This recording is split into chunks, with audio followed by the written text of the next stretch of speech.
സ്റ്റാൻഡേർഡിൽ പഠിക്കുന്നു. ഇന്ന് എന്നോട് വന്നിരിക്കുന്നത് എൻ്റെ മമ്മിയാണ്. ഈ പരിചയത്തിൽ പ്രസംഗത്തിനായി ഞങ്ങൾക്ക് വേണ്ട സഹായം ചെയ്തു തരുന്ന മഹാലോക ബിഷപ്പ്, ഡയറക്ടർ, കൺവീനർ, വിജയച്ചൻ എന്നെ ഇതിനൊരുക്കി വിട്ട എൻ്റെ പാരൻസിനോടും ഏവരോടുമുള്ള നന്ദി ഞാൻ അറിയിച്ചു കൊള്ളുന്നു. ഇന്ന് നമ്മുടെ സഭ തിരഞ്ഞെടുത്തിരിക്കുന്ന വിഷയം പരിസ്ഥിതിയെക്കുറിച്ചാണ്.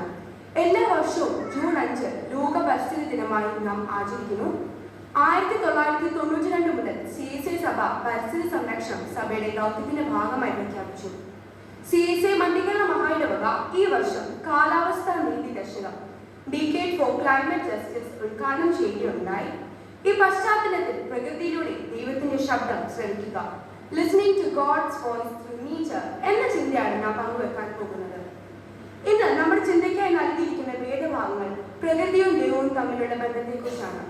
ഇന്ന് നമ്മൾ വായിച്ച കേട്ട ഒന്നാമത്തെ പാഠഭാഗം യോബിന്റെ പുസ്തകം 12-ാം അധ്യായം 7 മുതൽ 12 വരെയുള്ള വാക്യങ്ങളാണ്. അത് സൂചിപ്പിക്കുന്നത് മൃഗങ്ങളോടും പക്ഷികളോടും ചോദിച്ചാൽ അവ ദൈവത്തിന്റെ ജ്ഞാനത്തെക്കുറിച്ച് നിന്നെ പഠിപ്പിക്കുമെന്നാണ്. മനുഷ്യൻ അറിവില്ലാതെ സംസാരിക്കുമ്പോൾ മിണ്ടാപ്രാണികൾ ദൈവത്തിന്റെ പരമാധികാരത്തിൽ സാക്ഷ്യപ്പെടുത്തുന്നു. സങ്കീർത്തനം 19 ആകാശം ദൈവത്തിന്റെ മഹത്വം വർണ്ണിക്കുന്നെന്നാണ് സങ്കീർത്തനക്കാരൻ പാടുന്നത്. ഭാഷയോ വാക്കുകളോ ഇല്ലാതെ തന്നെ സൃഷ്ടി ലോകം മുഴുവൻ ദൈവത്തിന്റെ സന്ദേശം എത്തിക്കുകയാണ്. ലൂക്കോസിന്റെ സുവിശേഷം 12-ാം അധ്യായം 24 മുതൽ 34 വരെയുള്ള വാക്യങ്ങൾ നോക്കുകയാണെങ്കിൽ യേശു കാക്കകളെയും താമരകളെയും ഉദാഹരണമാക്കി ദൈവത്തിന്റെ കരുതലിനെ കുറിച്ച് പഠിപ്പിക്കുന്നു എന്നാണ് പറയുന്നത്. ആകുലതയല്ല, മറിച്ച് ദൈവത്തിലുള്ള ആശ്രയത്വമാണ് പ്രകൃതിയുടെ പാഠം. ഒന്നാമതായി നാം ചിന്തിക്കാൻ പോകുന്നത് പ്രകൃതി ജ്ഞാനത്തിന്റെയും ദൈവശബ്ദത്തിന്റെയും അധ്യാപികയാണ്. Nature is a teacher of wisdom and the voice of God. പ്രകൃതി എന്നത് ദൈവത്തിന്റെ വെറും ഒരു സൃഷ്ടിയല്ല, മറിച്ച് മനുഷ്യാത്മാവിനെ നവീകരിക്കാനും പാഠങ്ങൾ പഠിപ്പിക്കാനുമായി ദൈവം ഒരുക്കിയിരിക്കുന്ന ഒരു വലിയ വിദ്യാലയം കൂടിയാണ്. ഞാൻ മുമ്പ് സൂചിപ്പിച്ച ഓരോ ഉദാഹരണങ്ങളും മനുഷ്യ ജീവിതത്തിലെ സുപ്രധാന ആത്മീയ ഭൗതിക മൂല്യങ്ങളാണ് സാക്ഷ്യപ്പെടുത്തുന്നത്. സദൃശവാക്യങ്ങൾ 6-ാം അധ്യായം 6 മുതൽ 8 വരെയുള്ള വാക്യങ്ങൾ നോക്കുകയാണെങ്കിൽ മടിയ ഉറുമിന്റെ അടുക്കൽ ചെല്ലുക, അതിന്റെ വഴികളെ നോക്കി ബുദ്ധി പഠിക്കുക. അത് വേനൽക്കാലത്ത് തന്റെ ആഹാരം ശേഖരിക്കുകയും കൊയ്ത്ത് കാലത്ത് ധാന്യങ്ങൾ സംഭരിക്കുകയും ചെയ്യുന്നു. ഇതിൽ നിന്ന് ദൈവം ഉദ്ദേശിക്കുന്നത് വരുവാനിരിക്കുന്ന പ്രതിസന്ധികളെ മുൻകൂട്ടി കണ്ട് ഇന്ന് തന്നെ നാം അധ്വാനിക്കാൻ ശ്രമിക്കണം. ലൂക്കോസിന്റെ സുവിശേഷം 12-ാം അധ്യായം 24-ാം വാക്യം നോക്കുകയാണെങ്കിൽ കാക്കകളെ നോക്കുകയും അവ വിതയ്ക്കുന്നില്ല, കൊയ്യുന്നില്ല, എങ്കിലും ദൈവം അവരെ പോറ്റുന്നു. They know God will provide them. അതായത് സ്വന്തമായിട്ട് ഒന്നും സംഭരിച്ചു വെക്കാൻ കഴിയാത്തപ്പോഴും സൃഷ്ടാവിൽ വിശ്വസിച്ചുകൊണ്ട് ഓരോ ദിവസവും മുന്നോട്ട് പോകാനുള്ള ആത്മവിശ്വാസമാണ് കാക്കകളിൽ നിന്ന് നമുക്ക് കിട്ടുന്ന സന്ദേശം. ഇന്ന് മനുഷ്യൻ പ്രകൃതിയെ ചൂഷണം ചെയ്യുകയും അതിന്റെ ശബ്ദം അവഗണിക്കുകയും ചെയ്യുന്നു. എന്നാൽ കാലാവസ്ഥാ വ്യതിയാനവും പ്രകൃതി ദുരന്തങ്ങളും ഇന്ന് ഭൂമിയിലെ വിലാപമായി നമ്മുടെ മുന്നിലുണ്ട്. പ്രകൃതിയിലൂടെ ദൈവത്തിന്റെ ശബ്ദം ശ്രവിക്കുക എന്നത് കേവലം ഒരു മുദ്രാവാക്യമല്ല, മറിച്ച് മനുഷ്യൻ തന്റെ അഹങ്കാരം വെടിഞ്ഞ് വിനയത്തോടെ സൃഷ്ടാവിലേക്ക് മടങ്ങി വരുവാനുള്ള ഒരു ആഹ്വാനമാണ്. ഓരോ ചെറിയ ജീവിയും ഓരോ ചെടിയും നമുക്ക് നൽകുന്ന ആത്മീയ പാഠങ്ങൾ ഉൾക്കൊള്ളുമ്പോൾ മാത്രമേ മനുഷ്യ ജീവൻ അർത്ഥപൂർണ്ണം ആവുകയുള്ളൂ.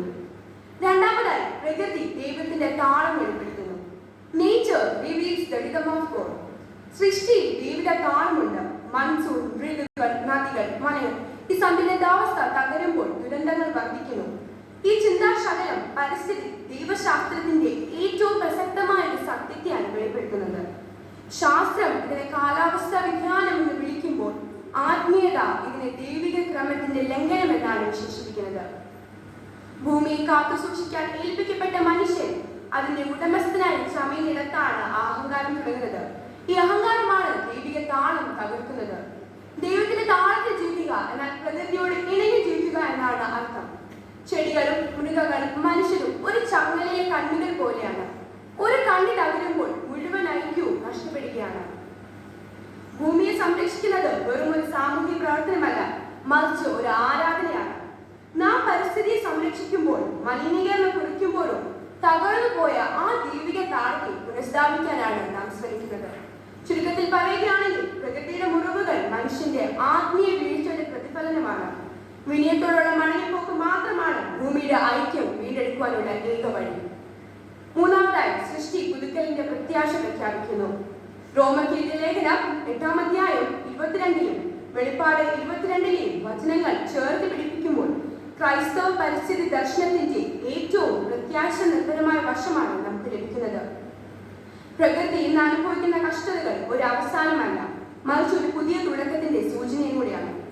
പലപ്പോഴും നമ്മൾ വിചാരിക്കും ദൈവം മനുഷ്യനെ രക്ഷിക്കാൻ വേണ്ടി മാത്രം വന്നവനാണ് എന്ന്. എന്നാൽ വേദപുസ്തകം നൽകുന്ന ഉറപ്പ് മറ്റൊന്നാണ്. വെളിപ്പാടിന്റെ പുസ്തകം 21-ാം അധ്യായം 5-ാം വാക്യം നോക്കുകയാണെങ്കിൽ, ഇതാ ഞാൻ സകലത്തെ പുതുതാക്കാനും എന്നാണ് അവിടെ ദൈവം പ്രഖ്യാപിക്കുന്നത്. ഇതിൽ മനുഷ്യൻ മാത്രമല്ല, ചെറിയ ജീവികളും പക്ഷികളും മൃഗങ്ങളും എല്ലാം ഉൾപ്പെടുന്നുണ്ട്.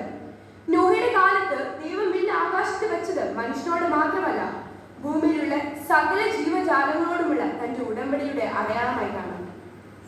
ദൈവം തന്റെ സൃഷ്ടിയെ ഒരിക്കലും കൈവിടില്ല എന്നതിന്റെ സാക്ഷ്യം കൂടിയാണ്. ദൈവം സൃഷ്ടി ഉപേക്ഷിച്ചില്ലെങ്കിൽ അവന്റെ മക്കളായ നമുക്കും അതിനെ ഉപേക്ഷിക്കാനാവുകയില്ല. പ്രകൃതി നശിക്കുന്നു എന്ന് പറഞ്ഞ് നിരാശപ്പെടുകയല്ല ചെയ്യേണ്ടത്, മറിച്ച് ദൈവം പുതുതാക്കാൻ പോകുന്ന ഭൂമിയെ ഇന്നെ കാത്തു സൂക്ഷിക്കുകയാണ് ചെയ്യേണ്ടത്. അതാണ് ദൈവം നമുക്ക് ഏൽപ്പിച്ച ദൗത്യം. ഒരു തൈ നടുന്നതോ ജലസ്രോതസ്സുകൾ ശുദ്ധീകരിക്കുന്നതോ വെറും ഒരു സാമൂഹ്യ സേവനമല്ല, അത് ദൈവത്തിന്റെ പുതുക്കൽ പദ്ധതിയിൽ നാം പങ്കാളികളാകുന്നതിന്റെ സാക്ഷ്യം കൂടിയാണ്. പ്രകൃതിയുടെ ഇന്നത്തെ നെടുവീർപ്പുകൾ ഒരു മാറ്റത്തിന്റെ തുടക്കമാണ്. ദൈവം ഈ ഭൂമിയെ സ്നേഹിക്കുന്നു, അതിനെ വീണ്ടെടുക്കുവാൻ അവൻ ആഗ്രഹിക്കുന്നു. ആ വീണ്ടെടുപ്പിന്റെ കൈകളായി മാറാൻ ദൈവം നമ്മെ വിളിക്കുകയാണ്. നദികൾ സംരക്ഷിക്കുക, വന പുനരുദ്ധരിക്കുക, ജലസംരക്ഷണം, കാർബൺ കുറിക്കുക, ഇവയെല്ലാം ദൈവത്തിന്റെ പുനരുദ്ധാരണ ദൗത്യങ്ങളാണ്. ഈ പരിസ്ഥിതി ഞായറാഴ്ച വെറും വാക്കുകളല്ല, മറിച്ച് പ്രവൃത്തികളാണ് ദൈവം നമ്മിൽ നിന്ന് ആഗ്രഹിക്കുന്നത്. ഒന്നാമതായി ശ്രദ്ധിക്കുക, ലിസൺ. പ്രകൃതിയിലെ മാറ്റങ്ങൾ ദൈവത്തിന്റെ മുന്നറിയിപ്പായി കണ്ട് ജീവിതശൈലിയിൽ മാറ്റം വരുത്തുക. രണ്ടാമതായി സംരക്ഷിക്കുക, പ്ലാസ്റ്റിക് മലിനീകരണം ഒഴിവാക്കി ഊർജം ലാഭിക്കുക, പരിമിതമായ വിഭവങ്ങൾ കൊണ്ട് സംതൃപ്തി നേടുക. രണ്ടാമതായി പരിപാലിക്കുക, ടു കെയർ. നാം ഈ ഭൂമിയുടെ ഉടമസ്ഥരല്ല, മറിച്ച് ദൈവം ഏൽപ്പിച്ച് വിശ്വസ്തരായ ഭണ്ഡാരവിചാരന്മാർ ആണ് മാത്രം നാം തിരിച്ചറിയുക. ഞാൻ പറഞ്ഞ ഇത്രയും കാര്യങ്ങൾ ചുരുക്കുകയാണെങ്കിൽ നമ്മുടെ ചിന്താ വിഷയത്തിന്റെ ഒരു വേർഡിനകത്ത് ഇത്രയും ഉൾപ്പെടുന്നുണ്ട്. Listening to God's voice through nature. ഈ വോയിസ് എന്ന വേർഡ് നോക്കുകയാണെങ്കിൽ we represent voicing of divine revelation, ദൈവിക വെളിപ്പാടിന്റെ ശബ്ദം. Observing nature's instructions, പ്രകൃതിയുടെ നിർദ്ദേശങ്ങൾ പരിപാലിക്കുക. Integral value versus utility value, അധികാരപ്രദമായുള്ള മൂല്യവും ഉപയോഗമായുള്ള മൂല്യവും. Correcting rhythm, താളം തിരുത്തുന്ന ദൈവം. Expecting redemption through resolution, നരക്കത്തിൽ നിന്നുമുള്ള അതിജീവനം.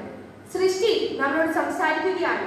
ആകാശവും ഭൂമിയും കടലും അതിലുള്ള സകല ചരാചരങ്ങളും ദൈവത്തിന്റെ മഹത്വം പ്രഘോഷിക്കുന്നു. കാലാവസ്ഥ പ്രതിസന്ധിയുടെ ഈ കാലത്ത് നാം പ്രകൃതിയുടെ ശബ്ദം കേൾക്കാതിരുന്നുകൂടാ.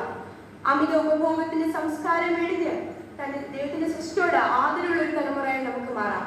ജീവന്റെ നദി ഒഴുകട്ടെ, ജീവവൃക്ഷങ്ങൾ തഴച്ചുവളരട്ടെ. സംഘത്തിനെക്കാരനോടൊപ്പം നമുക്കും പറയാം, ശ്വാസമുള്ള ദുഃഖിയും ദൈവത്തെ സ്തുതിക്കട്ടെ എന്ന് പറഞ്ഞുകൊണ്ട് ഞാൻ വാക്കുകൾ നിർത്തുന്നു. ദൈവം നമ്മെ അനുഗ്രഹിക്കട്ടെ.